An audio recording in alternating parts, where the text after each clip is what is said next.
1938 жылы өмірден озған. Ахмет Байтұрсынұлы 20 ғасырдың басында ағартушы ақын атанған. Және де Ахмет Байтұрсынұлы Торғайда 2-ші сыныпта қазақ пен орыс мектебін 1891 жылы бітірген. 1913-1918 жылдары Ахмет Байтұрсынұлы Міржақып Дулатовпен бірігіп қазақ газетін шығарып тұрды. Ахмет Байтұрсынов қазақ газеті арқылы қазақ ауылдарын жедел жаппай отырықшы тұрмыстан сақтандырды. Жеке қожалық, егін және мал шаруашылығының тауарлы өндіріспен айналысудың озық үлгілерімен таныстырды. Туған жердің байлығын өз игілігіне жарату үшін халқын өнер, білімге шақырды. Ахмет Байтұрсынов оқуға шақырып, балалар оқуға аржаққа қарап, жуынып киінді шашынды. Сақилы тауықпен әлдеқашан қарапты терезеден күн жылтырап. Адамда ұшқан құста жүрген анда, жұмысы сет тұрған жоғы еспер жанда, кішкене құмырсқа жүрген сейреп, барады аралда ұшықпалға. Күн ашық, тоғайда шат үнжін орман, оянып жан мақұлық түнде ұғынған. Шығады тоқолақтың тоқтық даусы, сайраға сарғадақтың сыңғырлаған. Өзенде балықшылар ауқарап жүр, тоғайда орақ дауыс шамшын орған. Алып ал кітапты қолдарыңа, құлдарының құдай емес, жалқау болған. О, ірімшік, енді бұл ірімшікті жақсылап тұр, терекке тамақтан олайын.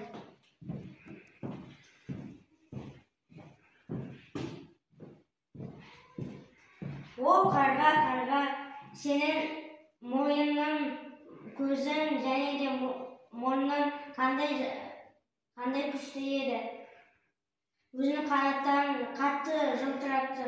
Және де сен бізде патша болу керексің. Өзіңнің дауысың күшті болу керек. Сен бізге өзінің өлеңін біреуін айтып берші.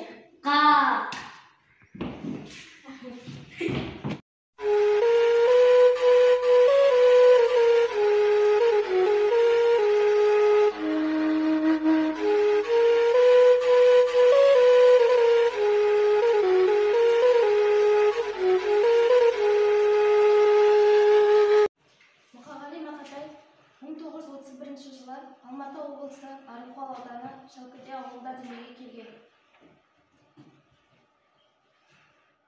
Мұқағали Мақатаев 1948-49 жылдар аралығындағы қазму-дің филологиялық факультетіне студенті болды.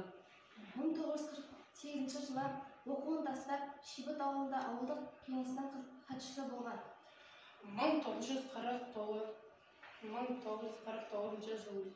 жылында көктемде жарымен алашымен отау құрады. 1949 жылы Советтік шекара газеті ақынның қырман басында Қойшыбала Ақтай деген өлеңдері жарияланды. 1950 жылы Алматы қаласындағы шет тілі институтындағы неміс тілі факультетінде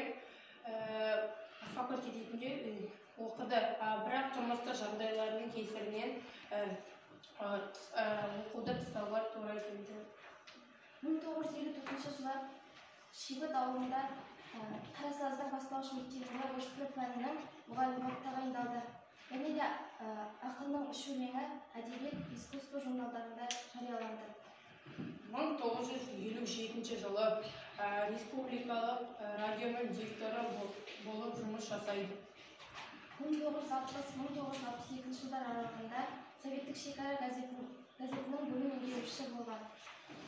1963-1965 жылдар аралығындағы мәдениет және де тұрмыстық газетінде жұмыс жасайды. 1949 жылы ақынның қырман басында Қойшыбала Ақтай деген өлеңдері Советтік шекара газетінде жарияланды. Мұқағали Мақатаевтың өлеңдері. Мұқағали Мақатаев қазақтың лирика ақыны, мұзбалақ ақын. Өз заманынан лайық бағасын ала алмаса да өзінің кейінгілер үшін мәртебесі биік ақын. Мұқағали Мақатаевтың алғашқы жыр жинағы 30 жасында жарық көрді. Бұдан кейін 1964-1976 жылдар аралығында ақынның 8 жыр жинағы жарық көрді. Бүгінде ақыннан 1000-нан астам өлеңдер мен поэмалар қалды. Сол өлеңдердің бірін сіздердің назарларыңызға ұсынамын.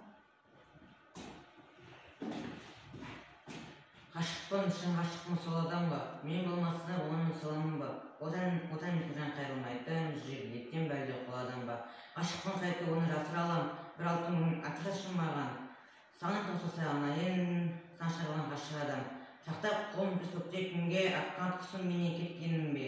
Шақырып барғанда шыр айналып, үңгісін іздемей өткенім бе? Сатан саншы басып болып, барлық сезім шашып болып. Өтермен сәдар бұл өмірден, мәңгілік мен боламын ғашық болып.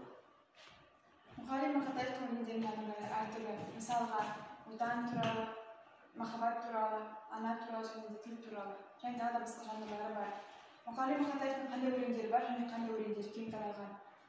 Махаббат диалогы, о махаббат, отан, әке, үміт, өтініш, түнгі табиғат, отан туралы, өмір дейтін, күн ауысып барады, туған жер, жәмілгерсің хаттарым және тағы да басқа өлеңдері бар. Мұқағали Мақатаевтың Ильич, Аққулар ұйықтағанда, Аққайын аруаны, большевиктер шекарада, Досмахат, Райымбек қашқын, Өмірдастан, Моцарт жаназасы және тағы басқа поэмалары бар. Мұқағали Мақатаевтың поэмалары адам өмірінің әсемдігін, тазалығын, ерлігін толғаған. Ақын өмірінің соңғы кезінде жазған Моцарт жаназасы реквиемді пәлсапалық психологиялық тыны өзгеше туынды. Мұқағалидың ең жас танылған поэмалары Аққулар ұйықтағанда, Өмірдастан. Және сол поэмаларға тоқталып өтетін болсақ, Өмірдастан поэмасы. Өмірдастан поэмасында жесір жеңге дариға образы арқылы тылдағы халықтың өмірі, адалдық, адамзаттық, адамдық арасындағы ар мен рухтың, намыс пен рухтың арасындағы талассыз күрес, психологиялық шиеленіс арқылы шебер жеткізілген туынды. Аққулар ұйықтағанда поэмасында бір жанұяның жалғыз баласы ауыр сырқатпен сырқаттанып қалады. Тәуіп шал баланы аққудың қанатымен алыстаса ғана бала ауру сырқатынан айырылады деп айтады. Әкесінің аққуды өлтіруге дәті бармағандықтан анасы әкесінің қолындағы мылтығын алып аққулар мекендейтін қасиетті көлге барады. Көлге келгенде ананың қолындағы мылтығы бір сағат көп аққуға тиеді. Шуды естіген жылқы шығар, аққуды өлтірген анаға ақыл береді. Қалай да болса ана аққуды үйіне әкеледі. Үйіне қайтып оралғанда баласының қайтыс болғанын түсінеді. Назарларыңызға рахмет.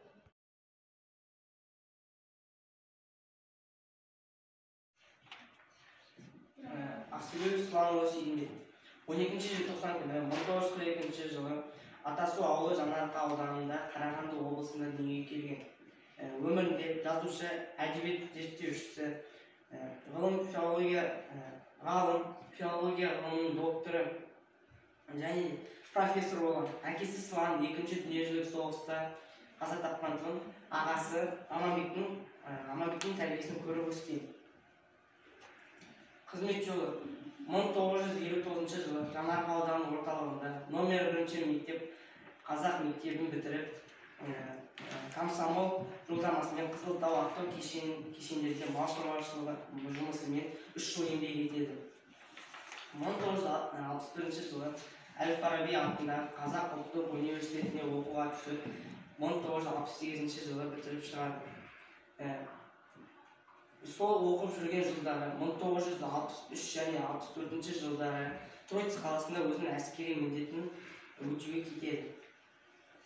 Ол Әл-Фараби атындағы университеттің журналист газетінің және Мұхтар Әуезов атындағы әдеби бірлестіктерінің мүшесі болып табылған. Қайнар қолжазба журналының бас редакторы, Мәскеудегі қазақ жастарының құрған Жас тұлпар атты ұйымының Қазақстандағы мүшесі болып табылған. Лениншіл жас газетінің тілшісі 1968-1970 жылдар аралығында қызмет атқарған екен және Қарағанды облысы Орталық Қазақстан газетінің жауапты хатшысы болған екен. Яғни ол 1975-1976 жылдар аралығында қызмет атқарған және 1976-1983 жылдар аралығында Социалистік Қазақстан газетінің әдеби және өнер бөлімінің меңгерушісі болған екен. 1983-1987 жылдар аралығында Білім және еңбек журналының бас редакторы болған екен. 1987-1988 жылдарда әлем алмағының бас редакторы болған. 1988-1997 жылдар аралығында Қазақстан КСР ғылым академиясының әдебиет және өнер институтында ғылыми қызметкер, аға ғылыми қызметкер, жетекші ғылыми қызметкер, бөлім меңгерушісі болып тағайындалған екен. 1997-1998 жылдар аралығында Қазақтың Ыбырай Алтынсарин атағындағы білім проблемалары институтының директоры болған екен. 1990 жылдан Астанадағы Еуразия ұлттық университетінде кафедра меңгерушісі болған екен.